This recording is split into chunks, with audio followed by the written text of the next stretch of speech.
ایک دن رسول کریم صلی اللہ علیہ وآلہ وسلم نے اپنی پیاری بیٹی حضرت سیدہ فاطمہ الزہرا رضی اللہ تعالی عنہا سے مسکراتے ہوئے فرمایا بیٹی فاطمہ، کیا تم جانتی ہو کہ دنیا میں ایک عورت ایسی بھی ہے جو تم سے بھی پہلے جنت میں داخل ہوگی؟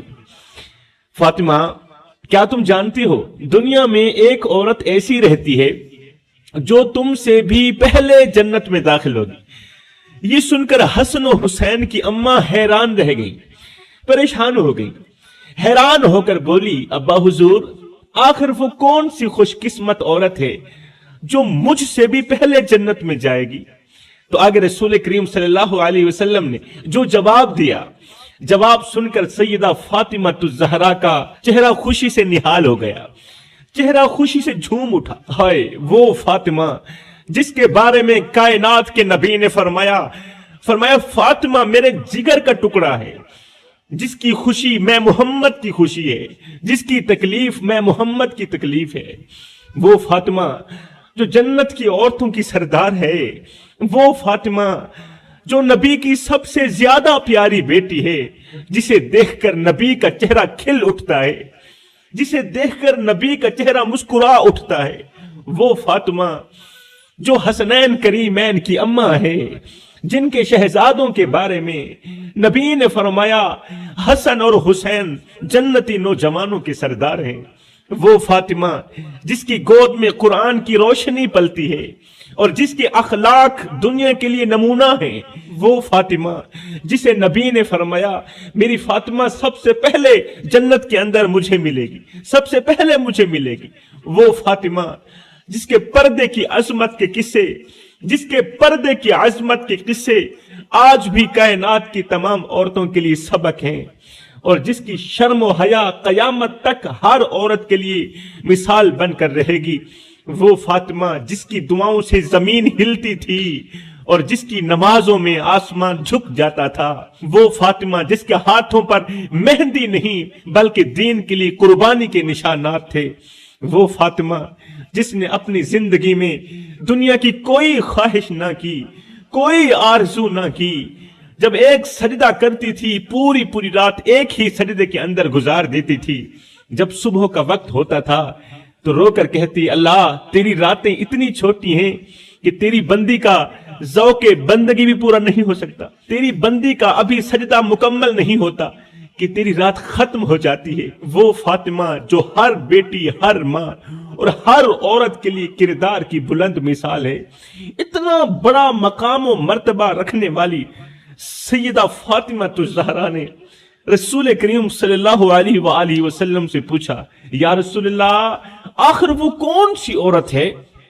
اتنی بڑی عورت ہوگی کوئی، کون سی عورت ہے؟ بتائیں تو صحیح، اس کے اندر کون سی خوبیاں پائی جاتی ہیں جو مجھ سے بھی پہلے جنت میں داخل ہوگی؟ رسول کریم صلی اللہ علیہ وسلم نے فرمایا، بتا کر فاطمہ کو اور زیادہ حیران کر دیا۔ رسول کریم نے مسکراتے ہوئے فرمایا فاطمہ، وہ کوئی امیر گھرانے کی عورت نہیں ہے، وہ کوئی مالدار نہیں ہے، وہ کوئی امیر کبیر نہیں ہے، بلکہ وہ ایک معمولی سی خادمہ ہے، اور وہ خادمہ تم سے پہلے جنت میں داخل ہوگی۔ بس ایک بار یہ واقعہ دل کے کانوں سے سن لیں، یہ واقعہ آپ لوگوں کو بہت زیادہ سکون دے گا، بے سکون دل کو قرار ملنے لگے گا، بے چین دل کو سکون ملنے لگے گا۔ اتنا بڑا مقام و مرتبہ رکھنے والی حضرت سیدہ فاطمہ الزہرا نے رسول کریم صلی اللہ علیہ وسلم سے پوچھا، یا رسول اللہ، آخر وہ کون سی عورت ہے؟ آخر وہ کون سی عورت ہے جو مجھ سے بھی پہلے جنت میں داخل ہوگی؟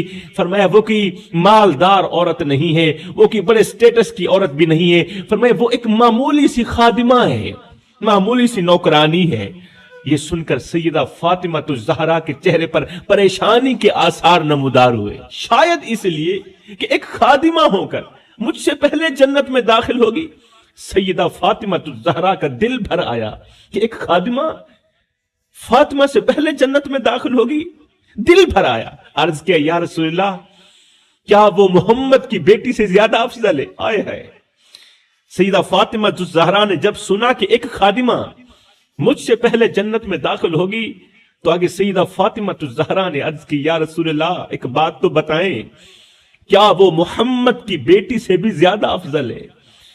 رسول کریم صلی اللہ علیہ وسلم نے فرمایا ہرگز نہیں، ہرگز نہیں، محمد کی بیٹی سے افضل کسی کی بیٹی نہیں ہو سکتی، میری فاطمہ سے افضل کسی کی بیٹی نہیں ہو سکتی۔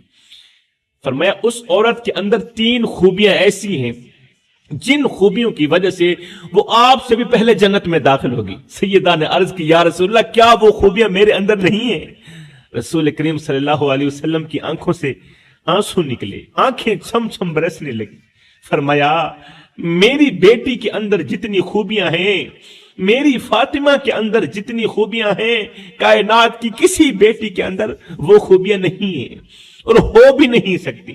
کہا یا رسول اللہ پھر وہ مجھ سے پہلے جنت میں داخل کیسے ہو سکتی ہے؟ تو آگے رسول کریم صلی اللہ علیہ وسلم نے فرمایا فاطمہ تم پریشان کیوں ہونے لگی ہو؟ تم پریشان کیوں ہونے لگی ہو؟ ٹھہرو، آگے سنو، آگے سنو، پہلے اس کی خوبیوں کے بارے میں تو سنو نا کہ اس کے اندر کون سی خوبیاں ہیں۔ جی یا رسول اللہ آپ اس عورت کی خوبیاں بیان کریں، کن خوبیوں کی وجہ سے وہ مجھ سے بھی پہلے جنت میں داخل ہوگی؟ تو رسول کریم صلی اللہ علیہ وسلم نے جو آخری جملہ بولا وہ جملہ دل کے کانوں سے سنیں، بس وہ جملہ آپ لوگوں کو بہت زیادہ سکون دے گا۔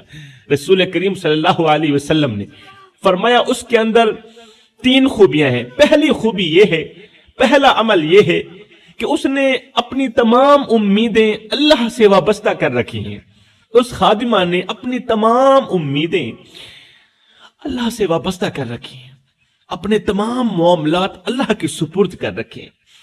اے میری فاطمہ، او میری بیٹی، تو نہیں جانتی یہ وہ عمل ہے جو اللہ تعالیٰ کو بہت زیادہ پسند ہے۔ میرے محترم بھائیوں اور دوستو، یہاں پر میں تمہیں ایک سبق آموز واقعہ سنانا چاہتا ہوں۔ پہلے واقعہ سن لیں، پھر یہ خوبیاں آخر میں جا کر بیان کروں گا۔ اللہ اکبر۔ رات کا وقت تھا، ایک ماں اپنے بیمار بچے کو گود میں لے کر روضہ رسول کے قریب بیٹھی تھی۔ ایک ماں اپنے بیمار بچے کو گود میں لے کر روضہ رسول کے قریب بیٹھی تھی۔ اس کی آنکھوں سے آنسو رواں تھے، وہ رو رہی تھی۔ ماں نے بے بسی سے آسمان کی طرف دیکھ کر کہا، مایوس ہو کر آسمان کی طرف دیکھ کر کہا، یا اللہ، یا اللہ میرے بچے کو شفا دے دینا، اللہ میرے بچے کو شفا دے دینا۔ تو جانتا ہے نا کہ میں نے ساری امیدیں تجھ سے ہی وابستہ کر رکھی ہیں۔ اس طرح کی وہ باتیں کر رہی تھی کہ اچانک ایک اجنبی شخص اس عورت کے قریب آیا اور کہا، بہن یہ پانی لو، اپنے بچے کو پلا دو۔ اس نے پانی دیتے ہوئے کہا اجنبی شخص نے، بہن یہ پانی لو، اپنے بچے کو پلا دو۔ ماں نے اجنبی کا دیا ہوا پانی اپنے بچے کو پلا دیا، اجنبی سے پانی لیا، اپنے بچے کو پلا دیا۔ جیسے ہی بچے نے پانی پیا، جیسے ہی بچے نے پانی پیا تو ماں نے بچے کو حیرت سے دیکھا کہ وہ بیمار بچہ پانی پینے کے بعد اب مسکرا رہا تھا۔ پانی پینے کے بعد وہ بیمار بچہ مسکرانے لگا تھا، اس طرح کا مسکرا رہا تھا جیسے وہ مکمل صحت یاب ہو گیا ہو، اس کی بیماری جاتی رہی ہو۔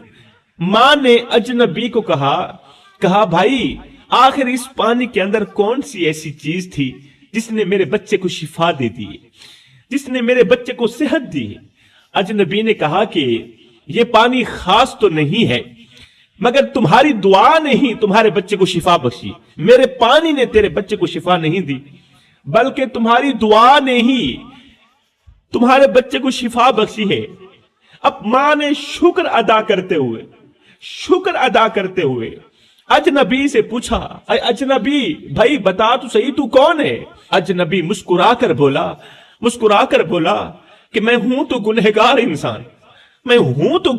انسان، لیکن اس چوکھٹ پر زندگی میں پہلی مرتبہ حاضر ہوا ہوں، مگر یہاں آ کر سب سے پہلا سبق مجھے جو ملا ہے وہ یہ ہے کہ اللہ کبھی بھی کسی کی امید کو ٹوٹنے نہیں دیتا۔ سبحان اللہ۔ یہاں پر آ کر جو بھی مانگتا ہے، اس چوکھٹ پر آ کر جو بھی مانگتا ہے، اللہ کی چوکھٹ پر آ کر جو بھی مانگتا ہے نا، اللہ تعالیٰ اسے ضرور عطا کرتا ہے۔ پھر اللہ تعالیٰ پانی کے اندر خود بخود شفا ڈال دیتا ہے۔ میں نے تو تیری پیاس بجھانے کے لیے ایک نارمل سا تجھے پانی دیا تھا، ایک نارمل سا پانی، اس پانی کے ذریعے اللہ تعالیٰ نے تیرے بچے کو شفا دے دی ہے۔ یہاں پر زندگی میں پہلی مرتبہ آیا ہوں، بڑا گنہگار انسان ہوں، زندگی میں پہلی مرتبہ آیا ہوں، مگر یہاں آ کر سب سے پہلا سبق یہ ملا ہے کہ اللہ کبھی بھی کسی کی امید کو ٹوٹنے نہیں دیتا، نہیں ٹوٹنے دیتا ہے۔ اللہ کی رحمت ہر حال میں انسان کے ساتھ ہے، قسم ہے اللہ پاک کی، اللہ تعالیٰ کی رحمت ہر حال میں انسان کے ساتھ ہے، اور اس کی مدد وہاں سے آتی ہے جہاں انسان کی سوچ بھی نہیں ہوتی، جہاں انسان سوچ بھی نہیں سکتا۔ بس انسان کو اپنے معاملات، اپنی امیدیں اللہ سے وابستہ کرنی چاہیے۔ سیدہ فاطمہ الزہرا رضی اللہ تعالی عنہا نے عرض کی یا رسول اللہ، اس خادمہ کے اندر اور کون سی خوبی ہے؟ پہلی خوبی تو یہ ہو گئی کہ وہ اپنے معاملات اللہ کے حضور پیش کرتی ہے، اس کی دوسری خوبی کون سی ہے؟ فرمایا لوگ اسے برا بھلا کہتے ہیں مگر وہ کسی کو دکھ نہیں دیتی، کسی کو بد دعا نہیں دیتی، کسی کو بد دعا نہیں دیتی، وہ اپنا یہ دکھڑا بھی اللہ کے حضور پیش کر دیتی ہے، کہتی ہے اللہ تو جان تیرے بندے جانے، لیکن تو مجھے جس حال میں رکھے میں اسی حال میں راضی ہوں، جے سونا میرے دکھ وچ راضی تے میں سکھ نو چلے ڈھاواں۔ یہاں پر میں تمہیں ایک اور چھوٹا سا واقعہ سناؤں، ایک چھوٹا سا واقعہ یاد آ گیا، یہ واقعہ بھی آپ لوگوں کی زندگی بدلنے کا ذریعہ بنے گا۔ جوانوں ہوا کچھ یوں، رات کا گہرا سناٹا تھا اور ایک بستی کے درمیان اچانک چیخ کی آواز سنائی دی، چیخ و پکار کی آواز سنائی دی۔ لوگ اپنے گھروں سے باہر نکلے، دیکھیں تو صحیح آخر کون چیخ رہا ہے۔ گھروں سے باہر نکلے، دیکھا کہ گاؤں کی ایک مسجد کے اندر سے آواز نکل رہی ہے۔ گاؤں والے حیرت میں مبتلا ہو کر مسجد کی طرف دوڑنے لگے، حیران رہ گئے کہ رات کا دوسرا پہر ہے، رات کی تاریکی ہے اور مسجد کے اندر سے اچانک رونے کی آواز کیوں آنے لگی۔ گاؤں والے حیرت میں مبتلا ہو کر مسجد کی طرف دوڑنے لگے، مگر جیسے ہی قریب پہنچے، جیسے ہی مسجد کے قریب پہنچے تو ان کے قدم خود بخود رک گئے۔ سب لوگوں کے قدم رک گئے، انہوں نے دیکھا کہ مسجد کے دروازے پر ایک بوڑھا شخص بیٹھا رو رہا ہے، چیخ رہا ہے، اور اس بوڑھے کے ہاتھ میں ایک خون آلودہ چاقو بھی ہے۔ بوڑھا رو رہا ہے، اس کے ہاتھ میں ایک چاقو ہے اور خون لگا ہوا ہے چاقو کے اوپر۔